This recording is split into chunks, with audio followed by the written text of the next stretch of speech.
കേരളത്തിൽ ഉയർന്ന വനിതാ മതിൽ ചരിത്രത്തിലേക്ക്. കാസർഗോഡ് മുതൽ തിരുവനന്തപുരം വരെയുള്ള 620 കിലോമീറ്റർ ദൂരത്തിലാണ് മതിൽ തീർത്തിരിക്കുന്നത്. അതേസമയം വനിതാ മതിൽ ലോക റെക്കോർഡിലേക്കെന്ന് സൂചന. ലോക റെക്കോർഡിന്റെ ഭാഗമാവാൻ സാധ്യതയുള്ളതിനാൽ ഗിന്നസ് റെക്കോർഡിനായി യൂണിവേഴ്സൽ റെക്കോർഡ്സ് ഫോറം വിശദാംശങ്ങൾ ശേഖരിച്ചിട്ടുണ്ട്. മതിൽ ചിത്രീകരിക്കാൻ വിദേശ മാധ്യമപ്രവർത്തകർ തലസ്ഥാനത്തെത്തുകയും ചെയ്തിരുന്നു. തിരക്കേറിയ കവലകളിൽ നിശ്ചിത സമയത്തിന് 10 മിനിറ്റുകൾ മാത്രമേ മതിലൊരുക്കാവൂ എന്നും നിർദ്ദേശമുണ്ടായിരുന്നു. ആരോഗ്യമന്ത്രി കെ ശൈലജ ആദ്യകണ്ണിയും CPM പോളിറ്റ് ബ്യൂറോ അംഗം ബൃന്ദ കാരാട്ട് അവസാന കണ്ണിയുമായിരുന്നു. വനിതാ മതിലിന് ശേഷം വെള്ളയമ്പലത്ത് നടന്ന സമാപനത്തിൽ മുഖ്യമന്ത്രി പിണറായി വിജയൻ പങ്കെടുത്തു. മന്ത്രിമാരായ തോമസ് ഐസക്, കടകംപള്ളി സുരേന്ദ്രൻ എന്നിവരും വെള്ളയമ്പലത്ത് യോഗത്തിൽ പ്രസംഗിച്ചിരുന്നു.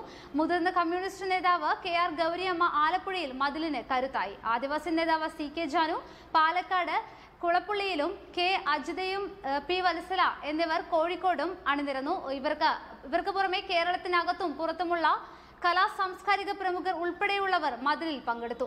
മുഖ്യമന്ത്രി പിണറായി വിജയന്റെ ഭാര്യ കമല, VS അച്യുതാനന്ദന്റെ ഭാര്യ വസുമതി, CPI ദേശീയ നേതാവ് ആനി രാജ തുടങ്ങിയവരും മതിലിൽ അണിചേർന്നിരുന്നു. ജാതിമത കക്ഷിഭേദമില്ലാതെയാണ് സ്ത്രീകൾ മതിലിൽ പങ്കെടുത്തത്.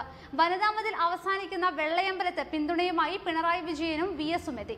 മതിലിന് പിന്തുണയുമായി മന്ത്രിമാരും ജനപ്രതിനിധികളും എത്തി.